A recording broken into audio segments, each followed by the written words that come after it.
السلام علیکم ناظرین۔ ابو جعفر ادرنہ میں ایک امام مسجد تھا۔ ابو جعفر کی عمر زیادہ ہو چکی تھی۔ ابو جعفر مارسی کے شک میں مبتلا ہونے کی سب سے بڑی وجہ تھا۔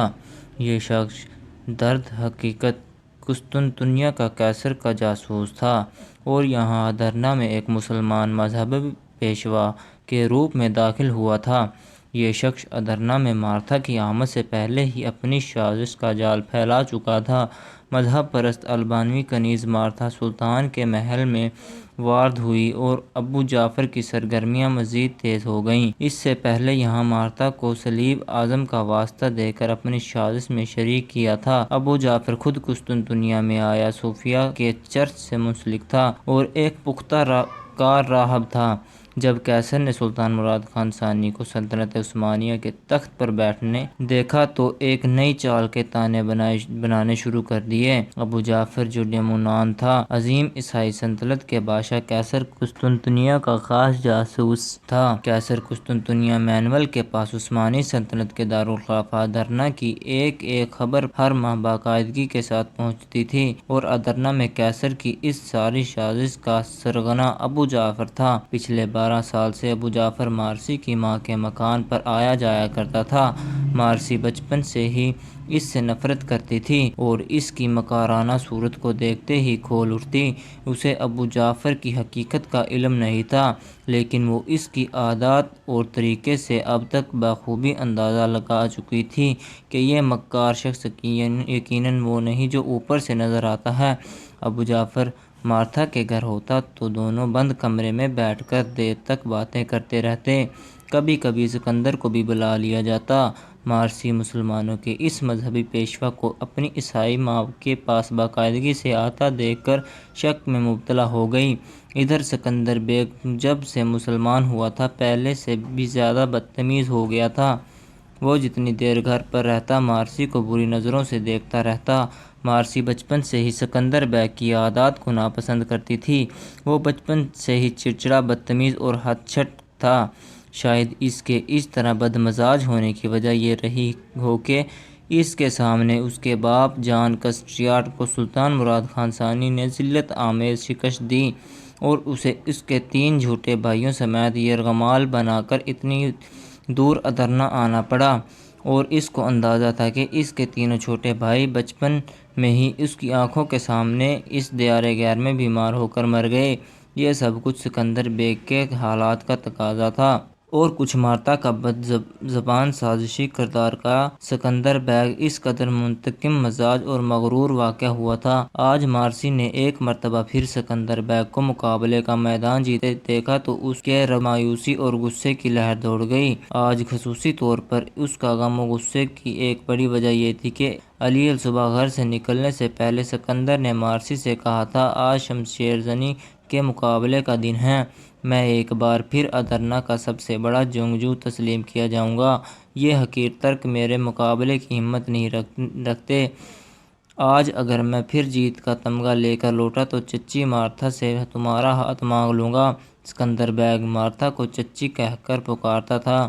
مارسی نے اتنا سنا تو غصے سے چہرہ لال کرتے ہوئے کہا، اتنا تکبر مت کرو، دراصل سلطان تم پر اعتماد کرتا ہے، یہی وجہ ہے کہ شاہی احترام میں تمہارے سامنے کوئی نہیں آتا۔ مجھے یقین ہے کہ ینیچری کا کوئی بھی سالار تمہیں آسانی سے شکست دے سکتا ہے۔ سکندر بیگ مارسی کا زہر آلود جملہ سن کر غصے سے پیر پٹکتا ہوا گھر سے نکل گیا، اور اب مارسی دیکھ رہی تھی کہ ینیچری کا ایک سالار سکندر بیگ سے بری طرح مات کھا چکا تھا۔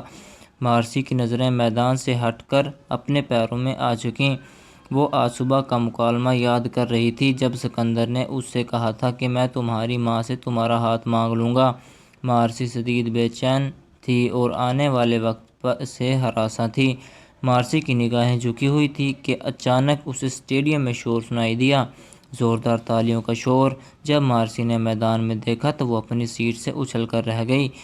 ایک اجنبی نوجوان، اس کے جسم پر عربی لباس تھا، اسٹیڈیم کی ایک جانب سے ایک سفید گھوڑے پر ایڑ لگاتا ہوا داخل ہوا۔ نوجوان کے خد و خال بھی حجازی تھے۔ اس کے نیچے ترکی نسل کا بہترین گھوڑا تھا اور اس کے داہنے ہاتھ میں ایک بھاری اور چمکدار تلوار تھی۔ اس کے جسم پر نہ ہی زرد تھا اور نہ ہی پیش قبض، اور اس کے سر پر آہنی خود کی بجائے خالص حجازی طرز کا عمامہ تھا۔ 17 سال نوجوان کی عمر ہوگی۔ تماشائی پورے جوش سے تالیاں بجا رہے تھے۔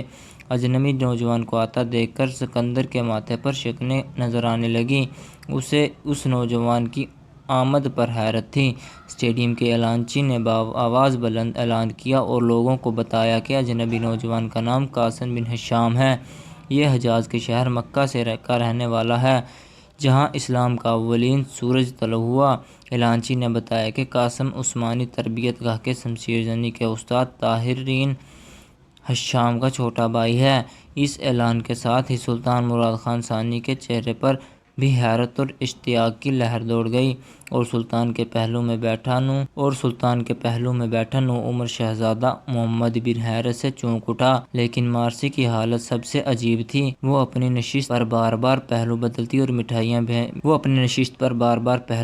مٹھیاں بھینچ بھینچ کر اپنے جذبات کا اظہار کرتی۔ عربی شہسوار سکندر بیگ کے سامنے آیا تو سکندر نے مسکرانے کی کوشش کی۔ اس نے عرب کے نوجوان کو حسب سابق حقارت کی نظر سے دیکھتے ہوئے کہا، نوجوان، میں تمہارے چہرے پر جرأت اور بہادری کے نقش دیکھ رہا ہوں، لیکن افسوس، تمہارا تمام تر اعتماد سکندر بیگ سے کے پہلے وار سے ہی خاک میں مل جائے گا۔ یہ مکہ نہیں، ترکی سلطنت کا دارالخلافہ ادرنہ ہے، اور میں سلطان مراد علی خان ثانی کا سب سے مضبوط شمشیر زن ہوں۔ قاسم سکندر بیگ کے فرعونیت سے بھرپور لہجے کو محسوس کر کے عارفانہ انداز میں مسکرایا، اور پھر انتہائی نپے تلے انداز میں مخاطب ہوا، میں وقت سے پہلے بلند بانگ داؤں کا قائل نہیں، میں صرف اتنا جانتا ہوں کہ میرے بدن میں خالد بن ولید کا خون دوڑ رہا ہے۔ میری شدید خواہش ہے کہ میں آج ایک ترک شہزادے کو حجازی شمشیر کا لوہا دکھا سکوں۔ قاسم نے اتنا کہا اور اپنے گھوڑے کو ایڑ لگا دی۔ سکندر پوری طرح تیار تھا۔ قاسم نے تلوار فضا میں بلند کی اور خاص عربی لہجے میں اللہ اکبر کہہ کر سکندر پر ٹوٹ پڑا۔ سورج کی شعاعیں قاسم کی چمکدار تلوار پر پڑیں اور تماشائیوں کی آنکھیں چوندیا گئیں۔ پیا محض تلوار کی چکا چوند نہیں تھی، بلکہ آسمانی صاعقہ کی لپک تھی۔ قاسم کے تابڑتوڑ حملے سکندر کے لیے مزاحمت کا پیغام تھے۔ سکندر کی تمام چالیں دھڑی کی دھڑی رہ گئیں، اور وہ مسلسل ہر وار کو اپنی تلوار پر روکنے لگا۔ بظاہر ایسا لگ رہا تھا کہ قاسم جلد تھک جائے۔ مارسی قاسم کے ہر وار کے ساتھ اچھل جاتی اور وہ اپنی نشست پر کھڑی ہو گئی تھی۔ تمام تماشائی چیخ چیخ کر قاسم کو داد دے رہے تھے۔ سلطان بے ساختہ مرحبا مرحبا پکار رہا تھا، اور شہزادہ محمد اپنے شاہانہ مرتبے کو بھول کر بالکل بچگانہ انداز میں تالیاں بجا رہا تھا۔ یکلخت قاسم نے نئی چال چلی اور اپنے آپ کو تھکا ہوا ظاہر کرنا شروع کر دیا۔ سکندر نے قاسم کے وار میں کمزوری محسوس کی تو وہ اپنے ڈوبتے ہوئے دل کو حوصلہ دیا اور بڑھ کر قاسم پر حملہ کر دیا۔ اب قاسم سکندر کے ہر وار سے اپنی آپ کو بچانے کی کوشش کرتا ہوا محسوس ہوا۔ اس کا گھوڑا مسلسل الٹے قدموں پیچھے ہٹنے لگا اور اس کی تلوار پہ در پہ سکندر کے وار سہنے لگی۔ سکندر بھی بری طرح تھک چکا تھا اور چاہتا تھا کہ کسی طرح جلد از جلد یہ مقابلہ ختم ہو۔ اچانک قاسم نے گھوڑے کی پشت پر اپنے بازو کھینچ لیے اور زمین پر اکڑوں بیٹھ گیا۔ اگلے لمحے تماشائی قاسم کا کرتب دیکھ کر حیران رہ گئے۔ قاسم نے اپنے بدن کا بوجھ اپنے پیروں پر ڈالا اور ایک جھٹکے سے کھڑا ہو گیا۔ پورا اسٹیڈیم ایک ساتھ تالیوں سے گونج اٹھا۔ اب دراز قد قاسم سکندر سے بلندی پر تھا اور حملہ کرنے میں اس کی پوزیشن کو فوقیت حاصل تھی۔ اس نے گھوڑے کے ذہن پر کھڑے ہو کر پہلا وار اس قدر بھرپور اور زوردار انداز میں کیا کہ سکندر کے چھکے چھوٹ گئے۔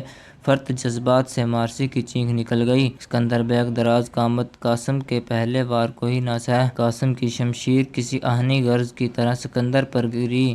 سکندر نے اپنی تلوار آگے کر کے قاسم کے وار کو روکنا چاہا، لیکن ضرب اتنی کاری تھی کہ سکندر گھوڑے کے پشت پر سنبھل نہ سکا اور نیچے گر گیا۔ قاسم نے کسی بازیگری کی طرح گھوڑے کی پشت سے چھلانگ لگائی اور سکندر کے سنبھلنے سے پہلے ہی اس کے سر پر سوار ہو گیا۔ سکندر کے ماتھے پر پسینے کی بوندیں چمکتی دیکھ کر مارسی کھل اٹھی۔ سلطان مارے اشتیاق کے خود تالی بجانے لگا۔ قاسم نے زمین پر قدم رکھتے قاسم نے زمین پر قدم رکھتے ہی سکندر کو آڑے ہاتھوں لیا۔ سکندر ابھی پوری طرح سنبھل بھی نہ پایا تھا کہ قاسم نے بجلی کی سی تیزی کے ساتھ اس پر حملہ کر دیا۔ اب سکندر کو اپنی شکست صاف نظر آ رہی تھی۔ قاسم نے ایک لخت پہلو بدلا اور اچھل کر سکندر کے بائیں پہلو سے زوردار ضرب لگانے کا جھانسا دیا۔ سکندر نے تیزی سے تلوار آگے کی لیکن وہ قاسم کی چال نہ سمجھ سکا۔ قاسم نے بائیں پہلو پر حملہ کرنے کے بجائے ہوا میں ہی اپنا ارادہ بدلا اور سکندر کے دائیں بازو پر تلوار کی زوردار ضرب لگائی۔ سکندر کے بازو پر آہنی بازو بند چڑھے ہوئے تھے۔ قاسم کی تلوار نے لوہے کے بازو بند کو کاٹ کر سکندر کے بازو کو معمولی سے چیر ڈالا۔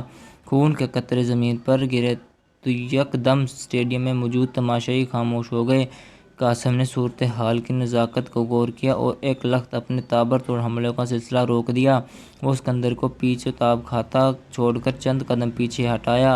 یہاں مقابلے کے جوان ایک قطار میں کھڑے تھے۔ تمام لوگوں کے چہرے پر حیرت اور اشتیاق کے جذبات ثبت تھے۔ قاسم نے خبر انداز میں اسٹیڈیم کے تماشائیوں کی جانب دیکھ رہا تھا کہ سکندر ہے اصولی کا مظاہرہ کرتے ہوئے تیزی سے قاسم کی جانب لپکا۔